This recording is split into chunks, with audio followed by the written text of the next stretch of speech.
Whosoever holds this hammer, if he be worthy, shall possess the power of Thor. Hello, everybody, and welcome to Bill and Frank Eat Pop Culture. I am Frank. Alongside me, as always, is Bill. And alongside me, as not always, but 2 weeks in a row, is Dr. Tony Ortega, fresh off a successful Kickstarter campaign for his new comic, The Accords. Tony, congratulations, man. You did it. I thank you so much. It was so much work. Oh my God. If you would have told me how much work is involved in a Kickstarter, I probably would not have done it. But I'm glad it's almost over. There's still 41 hours to go as we're recording this. So, I'm happy. I'm ecstatic. I am grateful any of the listeners who contributed, supported by sharing. From the bottom of my heart, thank you so much. Literally, tears came down my eyes when I saw that 100%. So thank you very much, folks. That's a really cool thing. You should be super proud of it. It's a huge accomplishment. I am definitely very proud of that.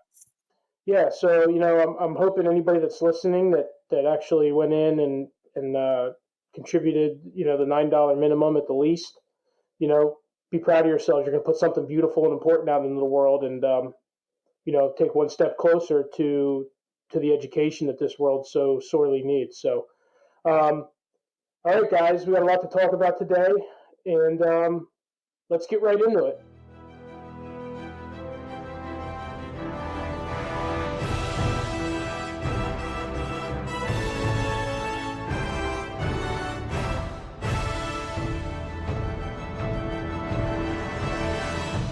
About a week ago today, Marvel let loose its biggest news day maybe ever. Its Phase 4 Hall H San Diego Comic-Con panel did not disappoint. They laid out their plans through 2021.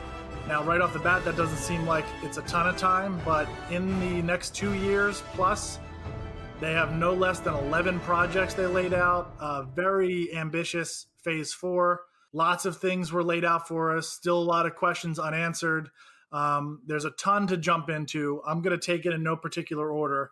But since we do have Dr. Tony Ortega with us here today, and since last week's episode was so LGBTQ friendly and important, and it was such an important thing to get out in the world, maybe the biggest news didn't start out as the biggest news, didn't get the biggest headline right away, but I think in retrospect, maybe the biggest news is November 5th, 2021, the furthest off announcement they made, which was Thor 4, Thor, Love and Thunder, comes out on November 5th, 2021. Chris Hemsworth, Tessa Thompson returning. Big news, Natalie Portman is returning and will become Lady Thor. And the biggest news, Tessa Thompson has confirmed that she will be the first ever LGBTQ character in the Marvel Universe, first main character.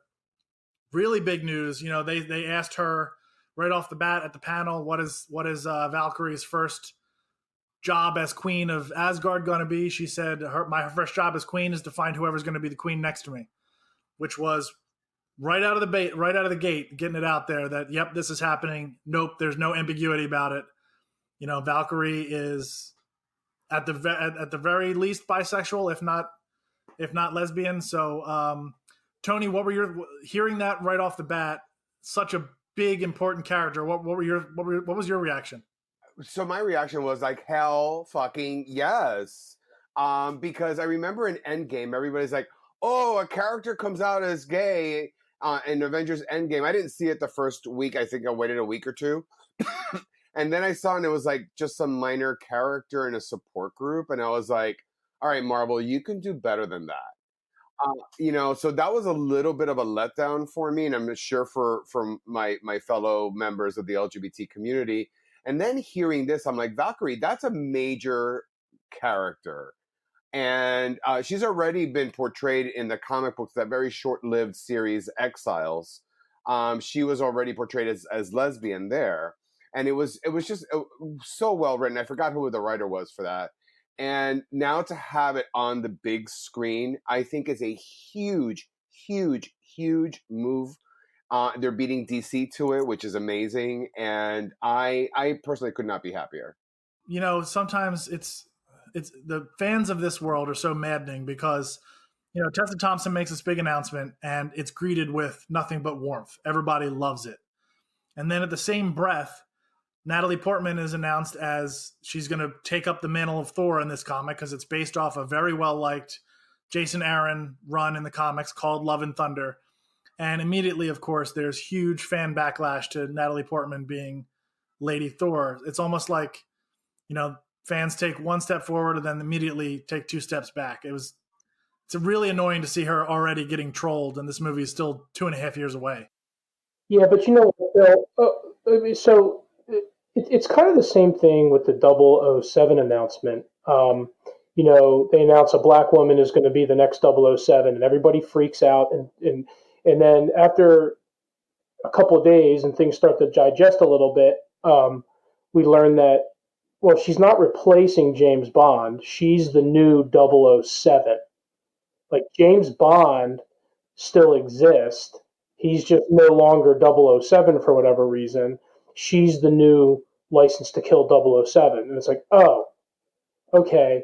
So the thing with, and I'm guessing that the people who are outraged are the people who have never walked into a comic book store and bought a comic book.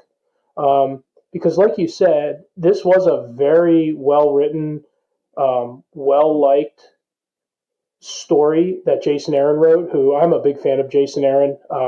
He's a big wrestling fan, so oh yeah, every time there's a major pay-per-view, he's posting on Twitter wearing championship belts and stuff. So he's a cool guy, kind of a lot of the same interests. And anyway, so this doesn't mean Chris Hemsworth and male Thor go away. This is like, wait and figure out what the story is before you start freaking out and making asshole accusations and trolling the world and throwing toxicity into the pool. Well, I want to throw a monkey wrench into this as a member of the LGBT community and as a mental health professional. So what Bill said was very important. Tessa Thompson's news was met very warmly. Now, if it was reversed, Chris Hemsworth, this male Thor is going to be the outrage we would hear, because and I know for me growing up, being a lesbian was like really, really okay, and it wasn't as demonized as being gay. That's true. So and now, so that's okay, right? Because that fits into a very safe mentality, I think, for homophobic heterosexuals. I'm just going to say it out loud. I'm sure I'm going to get some backlash like we did last week. But and then also this whole thing with female Thor. I remember when this whole Brie Larson, Captain Marvel thing, the people were outraged, and I was like, guys, chill, watch the fucking movie, for God's sakes. Yeah, and talking about outraging the homophobic heterosexuals, already the rumors are in high gear that Valkyrie's first relationship is going to be with Carol Danvers, which would be, I feel like these people that you're talking about would just melt if that happened. Oh, they would be okay with that. But see, I would have an issue with that because I mean, I would have partial issue because Carol's never been known to be that fluid with her sexual orientation. Right. But at the same time, I would be okay with it because Tessa Thompson and Brie Larson would be really hot together. Yeah, but so here's my feeling about that. They need to figure out. I feel like they kind of need to figure out something to do with Captain Marvel, because Brie Larson is one scoop of vanilla ice cream in a cup. She's like a cardboard cutout. Like, I find her so stiff and not engaging that it's disturbing. Well, I remember when the casting announcement came out. I remember the first person, literally the first person I thought of was Tony, because I know how much he loves Carol Danvers, and I remember, Tony, if I remember right, you were not thrilled with that casting. I was not thrilled because and this is going to sound really, really stupid, and I apologize if it does, but I was like, when I heard her, I was like, she doesn't sound like Carol to me. You know, and then I have to agree with Frank. As great of an actress as Brie Larson is, her portrayal, if she wasn't in some sort of action, like all her action scenes, she was fucking amazing. Right. But her non-action scenes just did fall a little bit flat. So I agree with you, but I think I'm gonna take the other side of this, at least for right now. I feel a little bit for Brie Larson because she got cast, and then because of shooting schedules and how much of a task Endgame was, she had to shoot Endgame before Captain Marvel.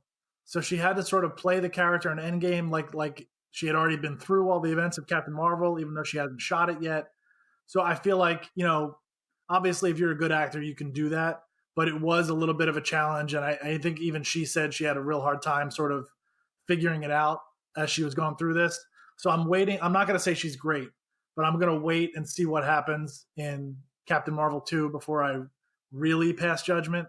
But I do feel like Captain Marvel was one of the more vanilla Marvel movies. I don't want to argue with you too much on this, but it's I mean, to me, it's a matter of just showing like one fucking ounce of personality.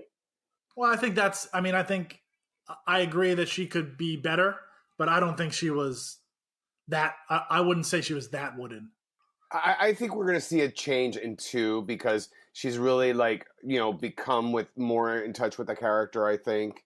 So I think 2 will probably be a better film. Yeah, two for me is going to be the litmus test where she's really got to prove herself. And I was really surprised. That was one of the surprising things about this Hall H announcement was that I expected one of Captain Marvel 2, Black Panther 2, or Guardians of the Galaxy 3 to be a centerpiece of this next 2 years. And all 3 of them are going to be in Phase 5, which I thought was kind of a wow thing. I think they want to inject all this new stuff because, looking at the roster of the film and the films in the TV series, I think they're just trying to inject fresh blood. Yeah. While still retaining. So we see a mixture of like brand spanking new with Black Widow, Eternals, and Shang Chi. And then returning our Doctor Strange, which I'm living for. Yes. And Thor. Right. So I think they just wanted to have like a mix of old and new to just kind of keep it fresh. All right, so that's a good transition. Let's talk about now. Thor is the one that's furthest away. The one closest to us is Black Widow, which comes out May 1st, 2020. Lots of cool stuff revealed here. Obviously, Scarlett Johansson returns, and that this movie is going to take place primarily in between Captain America: Civil War and Infinity War, which kind of surprised me. I figured it would be almost pure prequel flashback, but apparently there's a semi-present time element to this movie. And then they announced David Harbour from Stranger Things is going to be the Red Guardian, which is really cool. He's like sort of an underutilized character in comics. And then Florence Pugh, who is a really good young actress. She's the one who played Paige in the Fighting for My Family wrestling movie. She's playing right. Yelena Belova, who in the comics becomes Black Widow after Natasha. So that's pretty interesting. And then we know Rachel Weisz is in the movie. We're not sure exactly what she's doing. We're assuming she's the main villain. And also Taskmaster has been confirmed to be in the movie, complete with the skull mask and the sword and shield, which is going to be dope. Yes.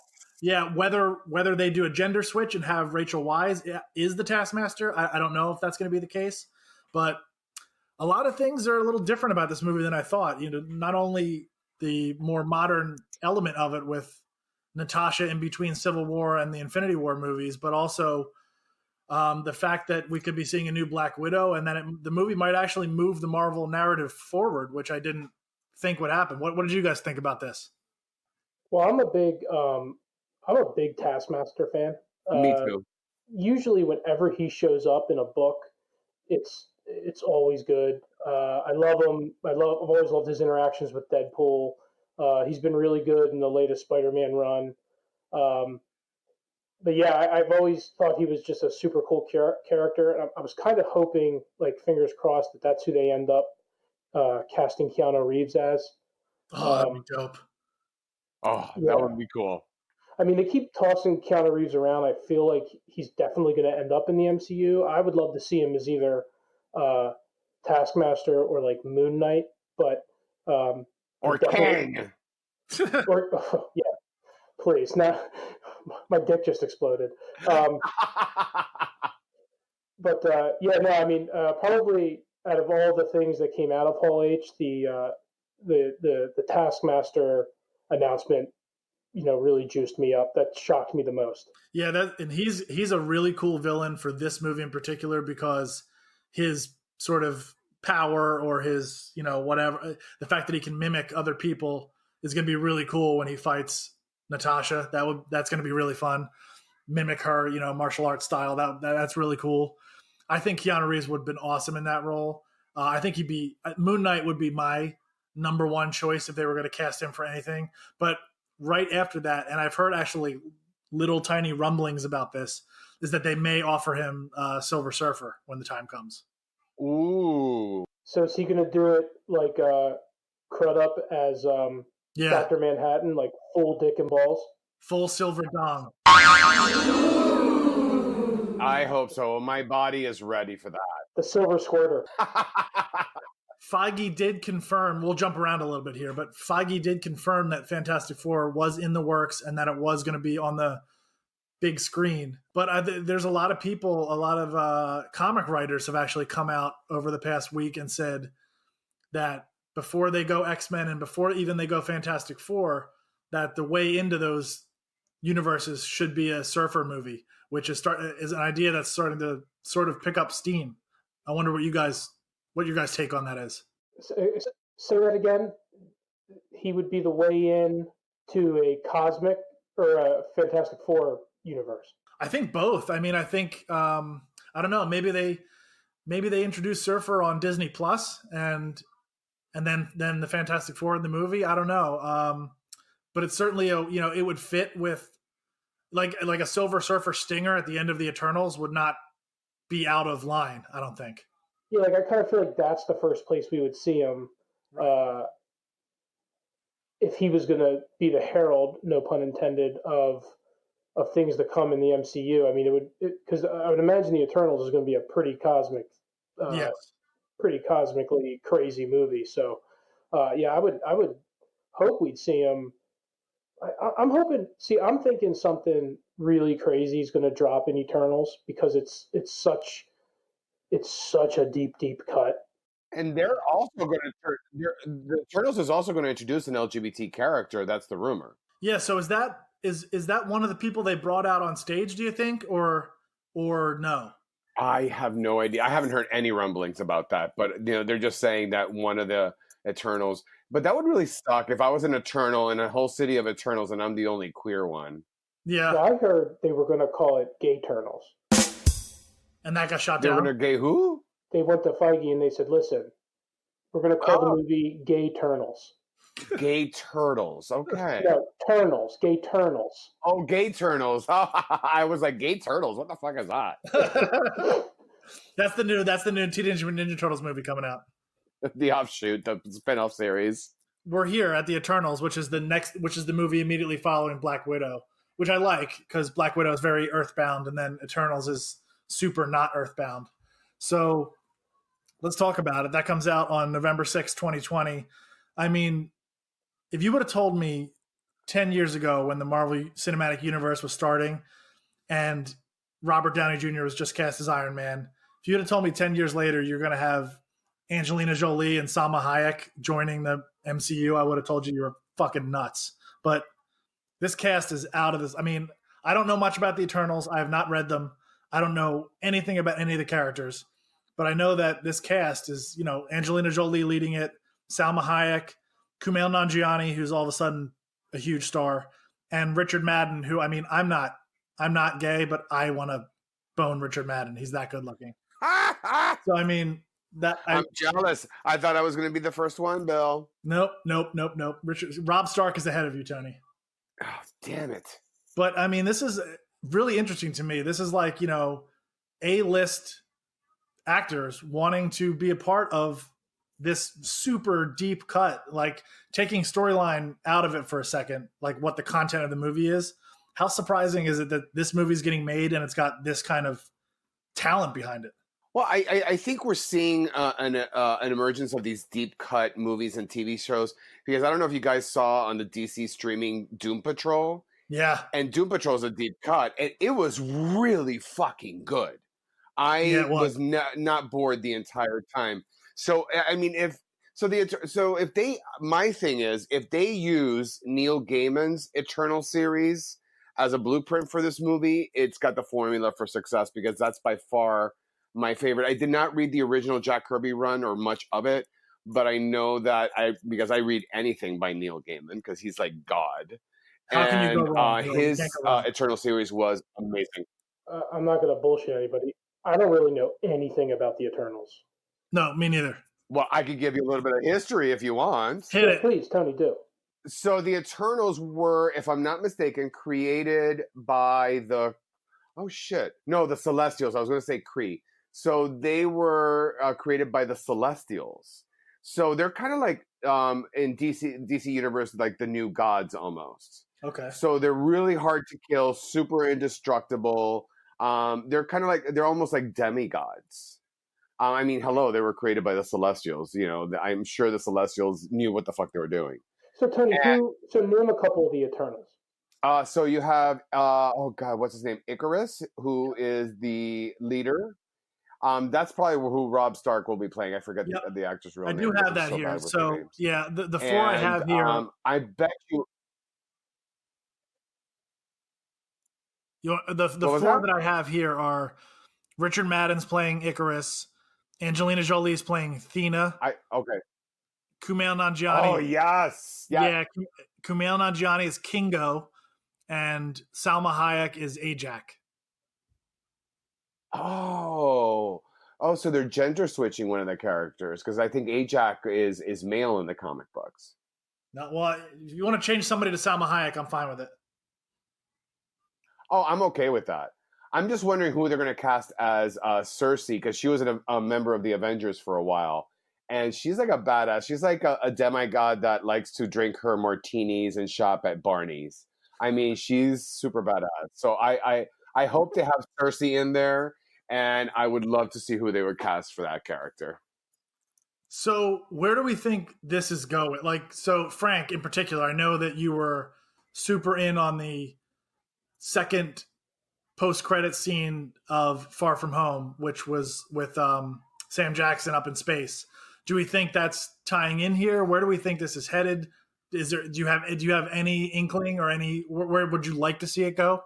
I mean, I think a pretty interesting place for them to go would be the Man on the Wall storyline. Oh, yes. Yeah. So now is Uatu going to be in the Eternals? They haven't said. The only thing they said Uatu was definitely doing was he was the narrator for the What If Disney Plus series with Jeffrey Wright doing the voice. I don't know if live action Uatu is going to be around or not. I don't know. Yeah. So I mean, so it's. I mean, I would guess it's either that or Sword. Yeah.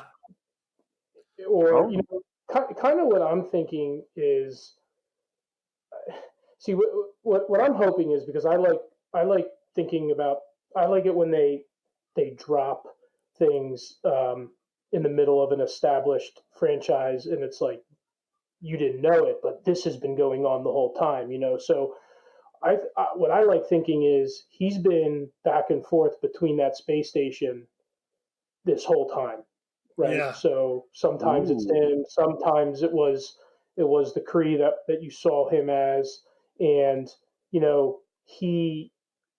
this Thanos threat was not the original reason he pulled the Avengers together, but it came about. Maybe a happy circumstance or something like that, and it was this other thing that he's been working on up in wherever the fuck he is in the universe, getting ready for. Maybe it's a nihilist. I don't know. It's got to be something big, and but I mean, I think in recent memory, the most interesting thing that Nick Fury's done was the Man on the Wall, and I don't I don't think that would be a bad choice. Nope. I think that would be a great choice. And you could even have, I mean, you could combine Man on the Wall and Sword if you wanted to bring Sword into it. I would love for them to do that because then we get to see Agent Brand on screen, who I don't know why I love that character so much, but I do. I love her green hair. But yeah, I would love to see that character on screen. Yeah, yes, we know Bill. We know Bill has a thing for women in green. We're not gonna disclose those facts on this podcast. You're veering off topic. But the listeners can DM me and I'll tell them all about it. I'm totally kidding. At Dr. Tony Ortega on Twitter. They're totally gonna do that. I hope you realize that. All right, so back to Earth. After the Eternals, we get Falcon and Winter Soldier, which is going to be the inaugural Disney Plus series.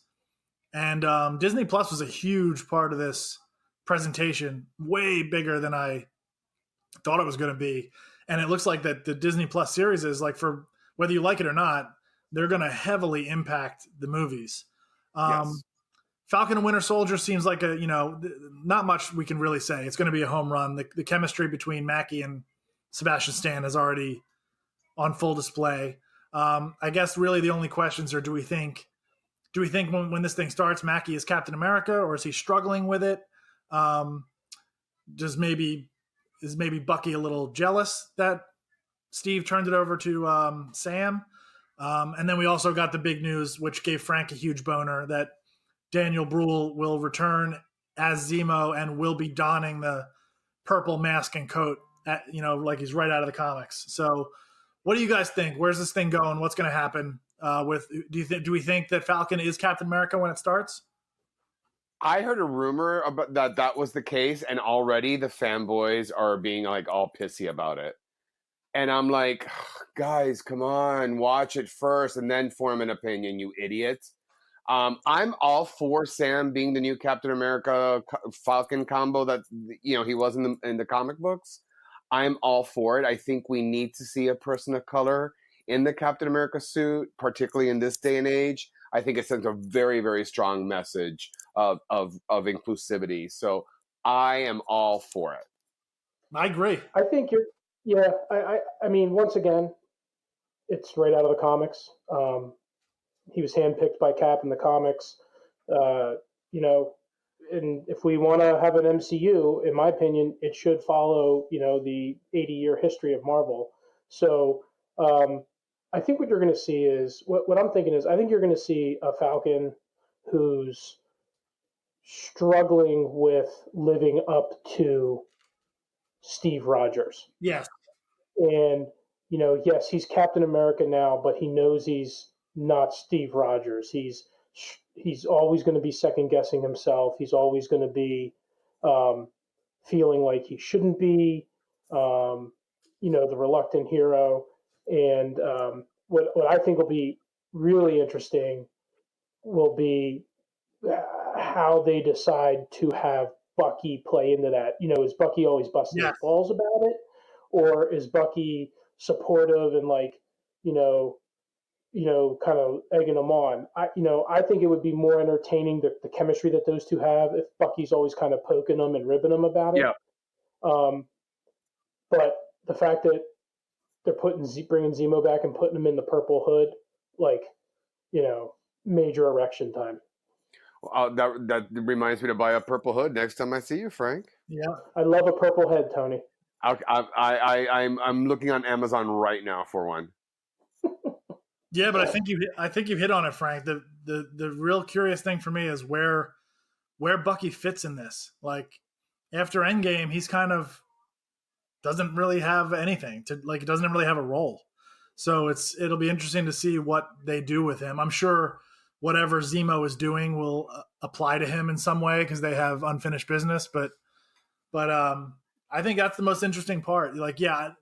Mackie struggled to live up to Steve Rogers, which is a great character struggle, especially played out over 6 or 8 episodes. Like, they're going to have a lot of time to let him dig into that, which will be really cool.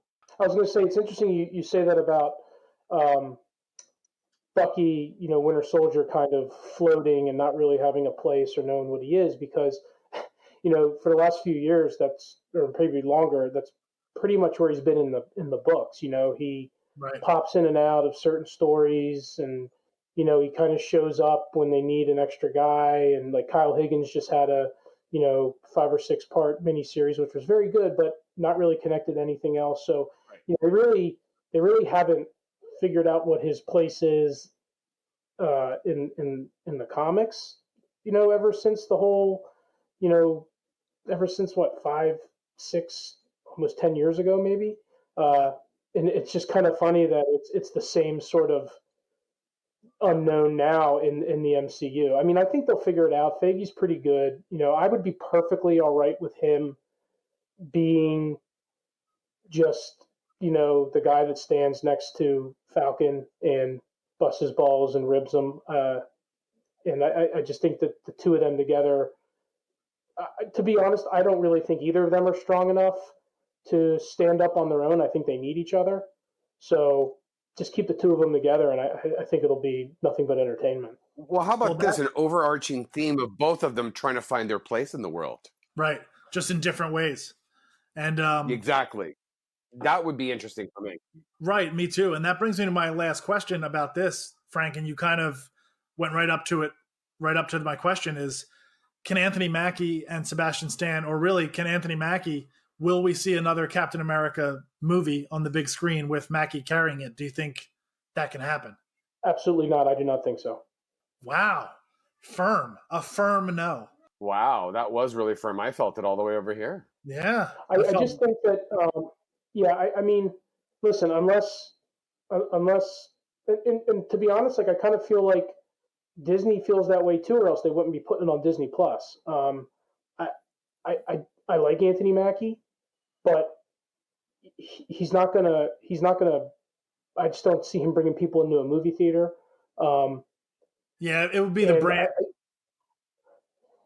I mean, I think Falcon is, in Captain America now is a co-star. I mean, I hope I'm wrong. I just don't see it. I just don't see it happening. I don't think you're wrong. I think the way they're probably looking at it is that if Anthony Mackie is ever going to be strong enough as a character to carry a movie, we need to get people invested in that character. And the best way to do that, I mean, essentially this is going to be an 8-hour movie, on Disney Plus. So if enough people watch it and they do it well and they get people invested in them, that's the only chance we have of that happening. Yeah, but I mean, listen, like I'm not shitting on like a Black Captain America or Anthony Mackie. I mean, think about it.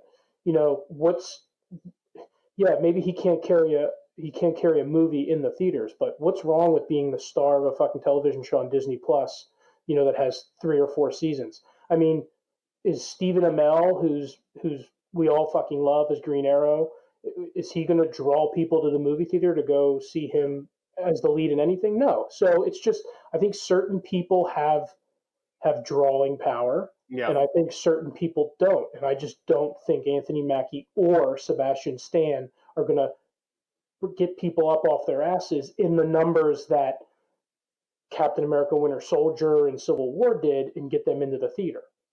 Yeah, I think it's certainly an interesting test case. I don't feel quite as strong as you, but I'm not strong on the other side either. Like you're strong enough that I felt it in my taint chakra.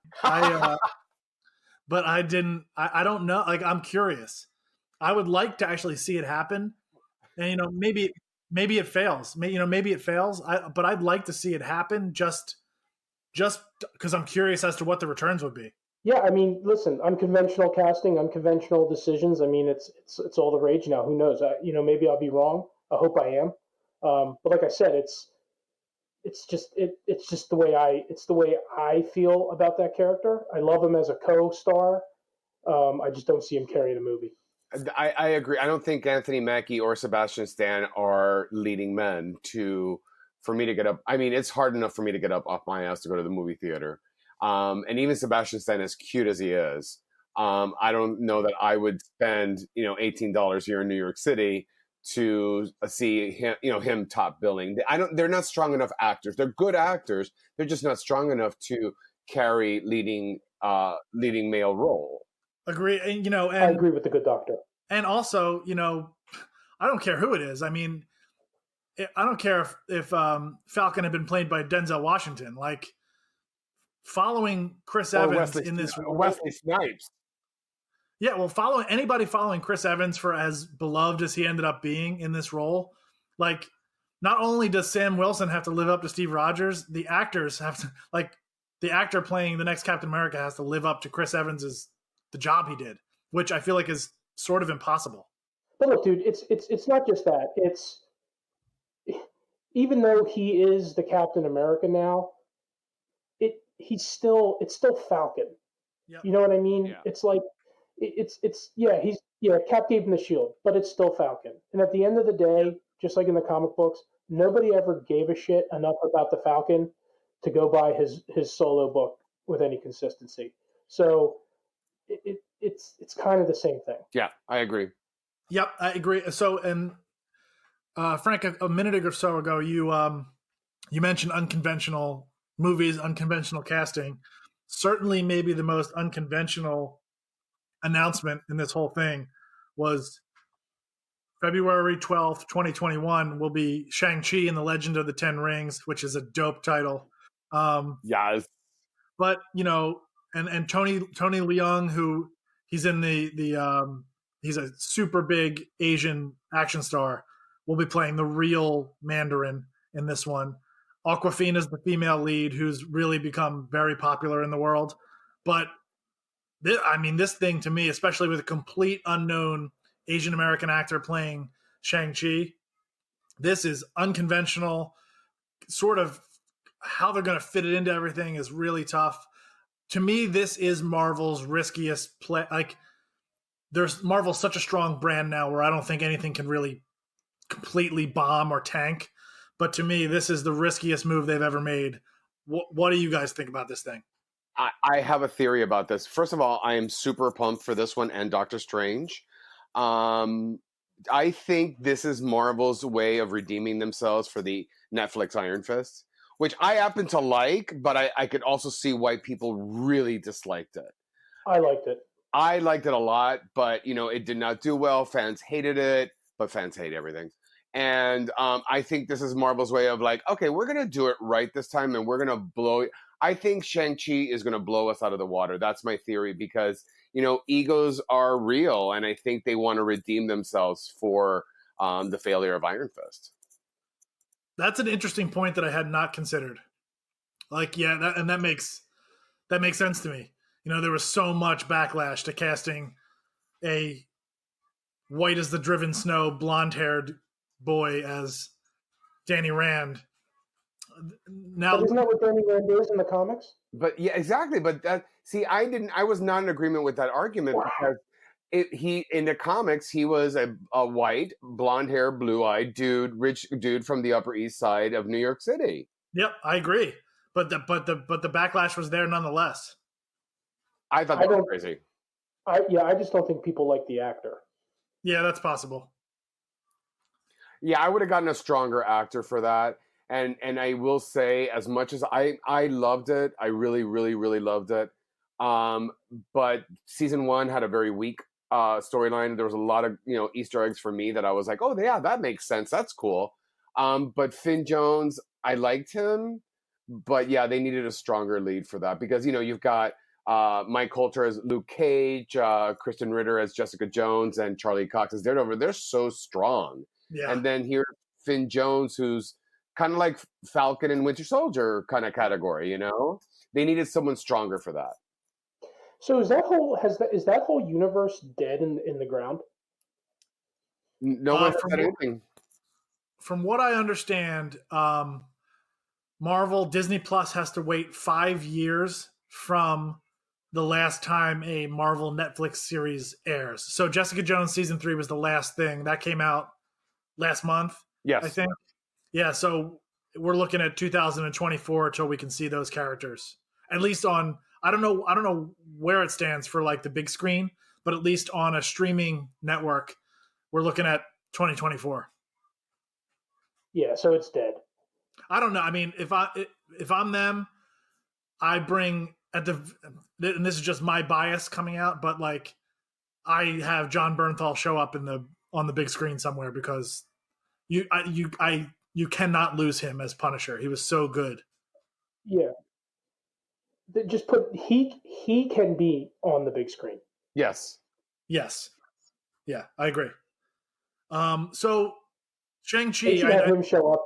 They should have him show up in the next Deadpool movie. Oh god, that'd be amazing. Or I mean, he could easily show up in Spider-Man, like easily. True. I'd be up for that. Yeah. So back to Shang Chi. I don't know what else we can really say other than my feeling for this, and let me know if you guys agree or disagree. Is exactly how immersive Black Panther was in Wakanda and African culture and all that stuff. That's exactly what this needs to be for Asian culture. Are we in agreement? I am in agreement, and my prediction is that Shang-Chi is going to blow us out of the water. I agree. I think it's going to do the same thing. But just taking a step back for a second, didn't CM Punk write Shang-Chi for like a year? I'm not sure. I read a good chunk of the original series, and then when he showed up in Hickman's run of the Avengers, I think he was in Fearless Defenders one of the Heroes for Hire series.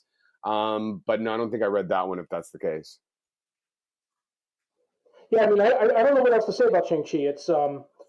It's once again, it's a character I don't know a ton about, and I think it's a character that a lot of people don't know a ton about. Nope.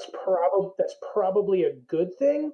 And I think but I do think the fact that they're putting the Mandarin in there is going to make it accessible to a lot of people because a lot of people do know the Mandarin. Especially since they all got trolled in Iron Man 3 with the Mandarin.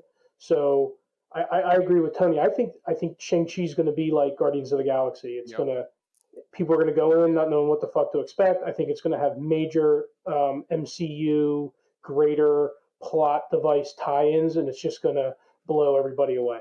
We'll just have to wait and see. It's a very unknown thing.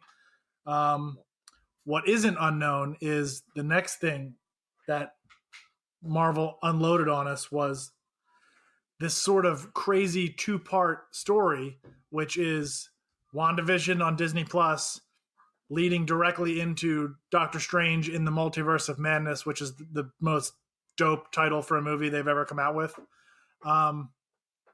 Which is this to me is a really ambitious thing because I don't know about you guys, but the Disney Plus series that I was looking forward to the least was probably WandaVision because I just kind of don't care that much about the MCU versions of Scarlet Witch and Vision. But Agreed. I love Doctor Strange. So these two are going to sort of play off each other. And Elizabeth Olsen is going to be in both the WandaVision series and the Doctor Strange movie. This is an interesting gamble. What do you guys think? I'm with you that I am not into the MCU version of Scarlet Witch and Vision. But I think what we saw at the end of Endgame Infinity War, when fucking Wanda almost kicked Thanos' ass. I think what we're going to start seeing is a play on that she's not just like this telekinetic, but that she is this hex magic altering probability thing, and that's why she's getting tied into or looped into the Doctor Strange universe. So if they take that spin, I'm going to be more invested into at least the MCU version of Scarlet Witch. This guy who plays, I forgot his name, a Vision, I don't know, he rubs me the wrong way. Yeah, he rubs me the wrong way. Like, I'm not feeling Vision from him. I'm more feeling like creepy Uncle Fred who gets too drunk on Thanksgiving. See, I couldn't disagree more. I love Paul Bettany. He's one of those guys, like, no matter what he's in, I will watch it. I can't stand Elizabeth Olsen, and she makes me like not want to have anything to do with the Scarlet Witch character. So I'm like exactly the opposite. Whereas I really enjoy Bettany's Vision, but I don't know if it's Elizabeth Olsen or what they've done with the Scarlet Witch character to this point, but she just, I don't know, she rubs me the wrong way. Yeah, I kind of agree and disagree with both of you because I'm not in on either of them. I agree with Frank. I don't think Elizabeth Olsen has done much. I think she's just sort of been like annoying. Like now, when I go and rewatch Infinity War and Endgame, when it goes to the scenes with her in it, I'm kind of just like meh, and I sort of tune out. And then with Paul Bettany, I agree with Frank that I love Paul Bettany as an actor, but to me, he hasn't done enough to distinguish Vision from Jarvis. Like, I don't know what the difference is really. Thank you. Like, yeah, I don't know what the difference is really. Like, yeah, but to me, that's not Paul Bettany. That's the roles they've given him this far. Yeah, I mean, I think you can make that case for both of them. They've both been sort of boring for me, but you can make the argument they've both been underutilized. Certainly, Scarlet Witch in the comic books, anyway, is among the most powerful beings in the world. So, I mean, and so, I don't know if they've really portrayed her that way in the MCU. I think this Disney Plus series and then whatever happens in Doctor Strange is going to be an attempt to sort of softly retcon that a little bit. And I agree. Yeah, and like Tony said, establish her more as something more than just, powered by, the space stone or whichever stone they use to make her. That there's going to be something deeper in there, whether she's the doorway to mutantdom or it's something else. I don't know, but I think they're going to sort of softly retcon her into becoming like a very powerful being. I hope so. That's my wish. So then let's take it into Doctor Strange. Where do we think that's going? That's interesting because, WandaVision, they've said that part of it takes place present day, part of it takes place in the 40s or something. So I don't know whether we're talking about she's going to find a way to jump from multiverse to parallel universes, or she's time traveling, or what. But I assume something she does leads to the multiverse, which Feige's big quote about Doctor Strange at the Hall H presentation was, just because Mysterio was lying about the multiverse doesn't mean it doesn't exist. So I mean, this is going to be our real first look at whatever Marvel's planning on doing with the multiverse and what it means for the MCU. I'm super excited about the possibilities with Doctor Strange. I'm super excited about Nightmare being the villain. I'm super excited about Scott Derrickson saying that this is going to be Marvel's first sort of horror-ish entry in the MCU. I'm not as, I wasn't initially as excited that if I had to pick an Avenger to sort of guest star in this, I probably wouldn't have picked Scarlet Witch. But, if WandaVision is strong enough and it makes a strong enough story, then I'm all for it. And listen, yeah, Doctor Strange is by far my favorite movie of the MCU. So I'm definitely looking forward to it. I think they could do wonders with Wanda in Doctor Strange. And I agree. I think this is a great opportunity for that very soft retcon and get rid of the, how they introduced her in the Avengers movie. So Tony, you said you're most excited about this Doctor Strange movie. What are you hoping to see in it? I hope we see exactly what we saw in the first Doctor Strange movie, which is like this. This is like a lot of higher order thinking. If you watch Doctor Strange, it is deeply psychological, deeply metaphysical. I mean, when he's talking to the Ancient One, the tutelage she's giving him, it's almost like if I was like in a room with the Dalai Lama. So it just goes beyond, and literally and figuratively what we're seeing. So right. I'm hoping they maintain that level of depth in the writing, in the storyline, because I think it makes for such an entertaining movie. I agree. And also I think that Benedict Cumberbatch as Doctor Strange is going to be counted on in the next however many phases to be one of the, if Captain America and Iron Man were the big two in the first, 3 phases, I think Benedict Cumberbatch is going to be one of those people in the next three phases, as you know, one of the guys, one of the glue guys that sort of holds the group together. In that he's both Earthbound and everywhere else bound, and he can sort of have ties to everybody. Like, it's very believable for him to have ties to Spider-Man, both being in New York City, and it's also very believable that he'll have ties to Scarlet Witch or the Guardians of the Galaxy or Thor or whoever else. I think Doctor Strange is so important going forward, so this movie needs to be really strong. Do you think there will be any connection or fallout dealt with in the Doctor Strange movie regarding the exchange between the Hulk and the Ancient One? Yeah, I hope so. I hope it's at least I hope it's at least nodded at. That would be really fucking cool. So yeah, I think definitely, and I hope they find a way to have Tilda Swinton be back in this movie because she's dynamite in anything, but she's so good as the Ancient One. That was one of my favorite unexpected scenes from Endgame with her and Ruffalo. I love everything she does. So I'm really hoping they find a way to bring her back. But the two big questions I had for both of you guys, one, the end of Doctor Strange certainly set up Mordo to be evil Mordo. And we've heard nothing about Chiwetel Ejiofor coming back, if Mordo's going to be in the second movie.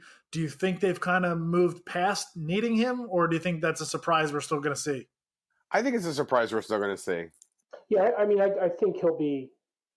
I think he'll be involved. I don't think they're going to abandon that at all. I mean, they definitely slapped you in the face with it at the end, so right. I don't see any reason why they would back away from it. Yeah, I agree. And then the other thing, it's fortunate that we're just doing this podcast today, because I read today that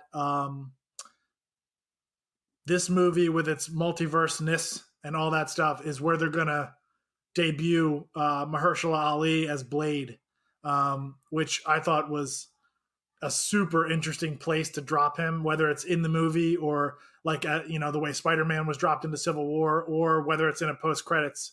First off, are you guys excited for that announcement, which was arguably the biggest surprise of the presentation?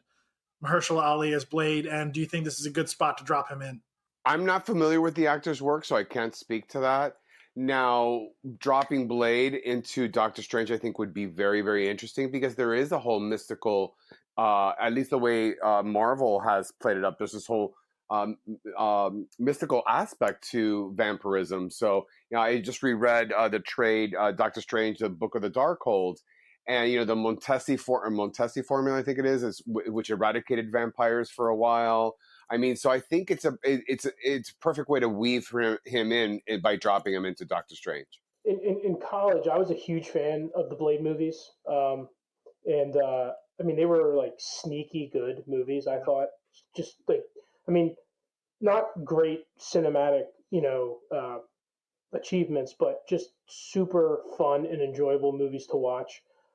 A lot of people are pissed off that they didn't bring Wesley Snipes back. I mean, if anybody actually thought that was going to happen, they're on crack. Mahershala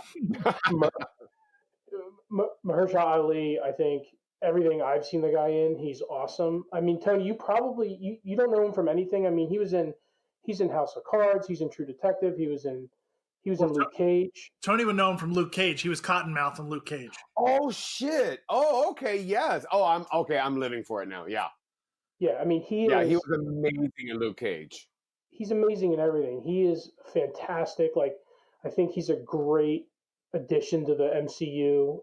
And just another powerful actor to throw in there. So, they keep bringing all these not just big names, but like quality actors in, and it just further validates the presence of this MCU and its place in cinema. So no, I think it's awesome. I'm super excited about Blade being back.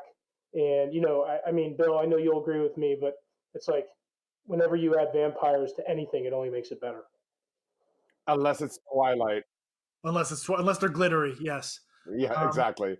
But I agree with you, Frank. And this guy's won 2 Oscars in the last 3 years. Like, this guy's no joke. And And the first thing I heard when they announced it was like, wow, how are they going to bring vampires into Marvel? You're telling me there's been vampires running around and nobody's noticed? This is the perfect way to do it. You're dealing with a multiverse now. Maybe Blade comes from a different universe, so, and maybe that's how vampires get into the present day MCU. Like, this is a perfect spot for me to drop him in. I would almost prefer they do it the way they did Spider-Man, where he kind of shows up mid-movie and has like a small part in the movie, but I'm going to be happy with it either way. I think it was an announcement I did not see coming, and I think it's fantastic. But they announced a solo Blade movie too, didn't they? I don't remember reading that. Maybe that's Phase 5. Yeah, it's going to be in Phase 5. We don't have that much left that we haven't really covered. We've kind of covered all the things that are going to be on the big screen. But two of the more interesting Disney Plus offerings. First is everybody's favorite God of Mischief getting his own, 8 to 10 episode series, which they have confirmed is going to take place immediately after he escapes from Endgame with the Space Stone. So we're going to see, not contrite, not reformed Loki. We're going to see Loki at his most mischievous, his most evil. Obviously, this could go in a billion different directions. I think it'd be crazy for us to even speculate where they're going to go with this, but I think we can all agree more Tom Hiddleston is good for everybody. Yes. Yeah, I was just going to say, it's like the more Tom Hiddleston there is there out in the universe, just the better place this existence is. Well, you guys may need to make a trip up here because he's doing a Broadway show. What's he I'm doing? interested in that. I forgot the name of it, but it's a limited run, but it's usually about 15 weeks. But I'm like, I usually only do musicals, but for Huddleston, I'll definitely so I can stage door and touch him because I just want to touch him. I have touched him. I hate you. Yes, it was expensive, but I did it. See, this one would be for free. Well, at least the cost of admission, which would probably be like $100 and something. He was delightful too. Apparently, he's a real big nerd in real life, and just is really passionate about his role in the MCU. Which I love it when people buy into it and take it seriously. Yes. He's another guy. Anything he touches is just gold. So the fact that I'll be able to sit on my couch and watch it on my TV, it'll be pretty much an 8-hour movie, 8 hours of Hiddleston at home. That makes me smile ear to ear. I totally agree. I was hoping you were going to say it makes me hard. Yeah, I thought that's where you were going. That's where I thought you were going. It makes me super hard. Oh, there it is. Yes. There we go. So lastly, the last thing we got to talk about, which also I know I'm a bigger fan, admittedly, of this guy than most people. But Jeremy Renner getting his own miniseries on Disney Plus.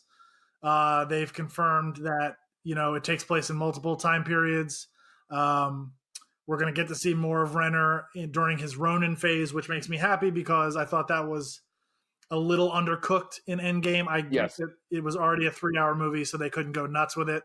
But I'm really looking forward to seeing Renner dig into that time period in Clint Barton's life. And then the other big news, just off the little animated thing they had to introduce Hawkeye, is that they will be introducing Kate Bishop, and it looks like Jeremy Renner will be handing the bow, so to speak, to Kate Bishop. So I'm super excited. I love Hawkeye. I'm a huge Hawkeye mark. I know a lot of people don't care for him or think he's just, doesn't really serve much of a purpose, but I really am excited to watch this miniseries. He's always been one of my favorite Avengers, and the fact that they're bringing Kate Bishop into it, that's probably the series I'm most excited about. I'm a huge Kate Bishop fan, and I pray that if Marvel knows what they're doing, they bring in Matt Fraction to consult, to write, to do something for this TV series, because I think I've read every single thing Hawkeye's ever been in. He's one of my top 5. And if Matt Fraction's run on Hawkeye is amongst one of the best reads you'll ever have. So I owe a great debt to Jeremy Renner because I have an 11-year-old son who refused to ever do anything besides buzz his head. He would never get a cool, like, styled haircut. It used to drive me nuts because I'm a balding old man now, and he's got this beautiful shock of blonde hair, and he could do anything he wants with it, but he never wanted to do anything because he didn't want to put any product in his hair. So we go to see Endgame, and, Renner shows up with his awesome, like, mohawk slash whatever the fuck it was, and mohawk slash mullet. And Liam turns to me and he's just like, I'm getting the Hawkeye haircut. And he's had it all summer, and he's like all obsessive with like putting gel and layrite in it. It's awesome. So that's adorable. Thank you, Jeremy Renner. You've given my son a dope ass haircut that I'm proud as a father to sport around town. And I've seen Liam's Hawkeye haircut in person, which is awesome. And this is neither here nor there, but I also just really sort of dig Jeremy Renner as a person. Like, I don't know him, but like I've listened to him be interviewed and on podcasts and all that stuff. And he just seems like he doesn't give really a shit about being an Avenger or being famous. He just wants to do a good job. He wants to play characters that he can identify with. And I think he's sort of gotten short shafted in a lot of different MCU movies, like even the very first Avengers, where he spent the majority of the movie under Loki's spell. So I really am looking forward to him getting a chance to really dig in on this. Jeremy Renner makes my dick hard. Wow, so many erections. He has that same effect for me. Yeah. So I know this is the a lot of erections in Phase 4. But wait. Here's my burning question. What does Jeremy Renner do for your taint chakra? My taint chakra? Yes. It makes it tingle. What does that do? What does that mean? You're very grounded in your appreciation for him. There you go. I got to get into this chakra shit. Yeah, I'm interested. Oh, there's a great book, Eastern Mind, Western Body, if you want to pick that up. That's by far one of my favorite books on chakras. So last question. How many chapters are dedicated solely to the taint? I think just one chapter to the taint chakra, Frank. Sorry. So last question here. I know I should have prepared you guys for asking this, but I didn't. Who do we want to see play Kate Bishop? Do we have any dream casting in mind here? Well, she's too old to play it, but a young Eliza Dushku would have been perfect. Oh my God, you are speaking my language. Yes. You know what? Fuck. Yeah. Who's the girl? No. Who's the girl from Percy Jackson? Oh God, Alexandra Daddario. That would be great. Her, all day. Yeah, she's red hot. That's a good choice. Thank you. Well, there we go. All right, so that's Marvel's very ambitious slate for the next 2+ years. I mean, it's amazing that we're getting all of that, and before the end of 2021, and then in the next phase we have Black Panther 2, Captain Marvel 2, Guardians 3, probably a Fantastic Four movie, a Blade movie, and then God knows what else to look forward to. Feige also did confirm that there is going to be another Avengers movie with the Avengers title, but he said it would look the team would look much different, obviously, than it has. But it's a ways off. They're going to build up to that for quite a long time. So huge news from Marvel, super exciting. Well, hold on. Really good to get it. So I got one question. This is a big one. Yeah. What phase are we getting the Accords? That's not a Marvel property. No. Yes. There needs to be a lot of deals done. I would love to. I wonder who they would cast for Corazon. Who could they cast to play the character that's loosely based on me, guys? That's a great question. I don't know. I mean, who's the guy? Who's the guy? How about a goateed Carl Urban? I think we need somebody a little more ethnic. How about the guy? Who's the guy from The Wire that was in 300? You know what I'm talking about? I do not. A young Andy Garcia would be perfect. That would be. That would be. Bill, Bill hasn't given an opinion. I think you get The Rock to do it. Yeah. Okay. That's it. The Rock is playing Quota Zone now. Tony, the idea of the Accords being in the Marvel Cinematic Universe, what does that do to your taint chakra? It is vibrating and throbbing and about to, there's going to be fluids coming out, I'm sure. I want to know which chakra is tied to your bank account, because that's the one that should be vibrating if you ever get Believe it or not. So here's a little education on your root/taint chakra. That's all about your physical surroundings and stuff like that. Your basic needs. So it would actually be the taint chakra. All right. So that's why whenever I get my paycheck, my taint tingles. Yes. All right, you heard it here first. You heard it here first, right here on Bill and Frankie Pop Culture. Marvel Cinematic Universe Phase 10 will be the Accords.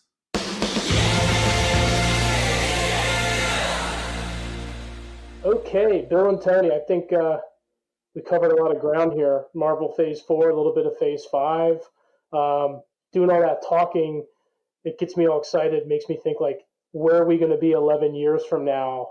We're all going to be super old men, but, we'll all be sitting in a theater, looking at another 11 years of our life behind us and standing up and cheering as another set of 6 actors sign off. So it's pretty exciting, and gets me juiced for the next, the next couple phases of this project. I agree. I mean, I love this stuff. I mean, it seems like the wait for this announcement was interminable, just because we were all dying to know what came after Endgame.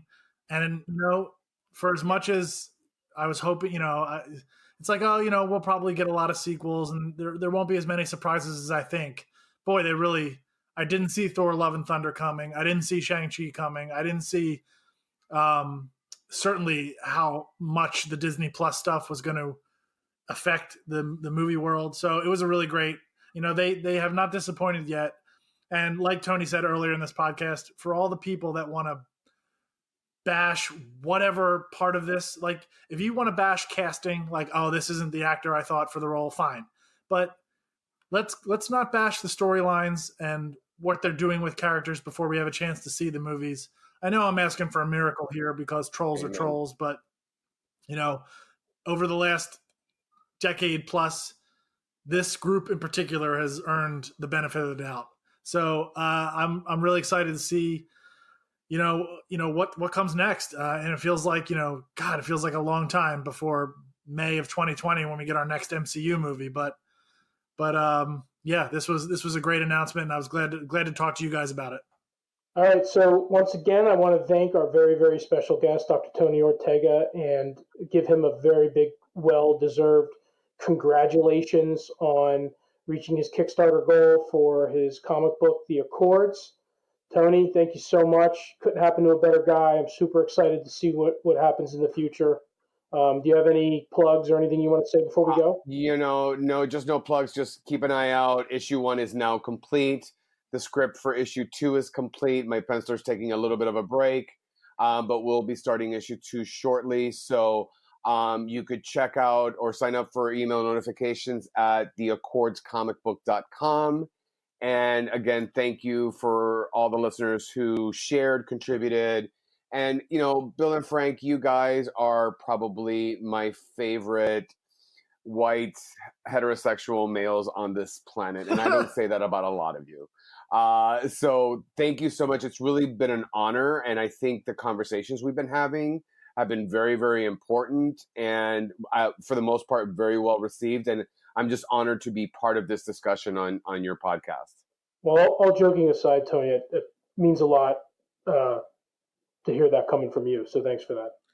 I echo that sentiment. Now that you've achieved your goal with this Kickstarter, besides the fact that, we've already gone over that it's an important message to get out there. I feel honored to be a small part of the success. Our podcast and my donation. I'm happy that I'm a small part of this, and I'm really looking forward to seeing that issue, in hard copy and seeing your name on it, which is going to be a tremendous day. It will be. You guys will be, the Kickstarter folks should be getting issue 1 by the end of the week in your emails. So watch out for that. And I'm just happy that Bill was a smaller part of it than me. As far as you know. There's still time, Bill. So another shout out I want to give is my favorite British YouTuber, Kylex Plays on YouTube. Go subscribe to his channel, watch all his videos. He's got a show on there called Just Talking 2, which is going to be super extra sexy on August 5th, because that's when yours truly will be appearing as his guest. And we had an awesome interview yesterday. He asked me a kiss, marry, kill question, and my 3 choices were Kelly Kuko, Amy Adams, and Evan Wood. And I didn't know who Evan Wood was. Neither do I.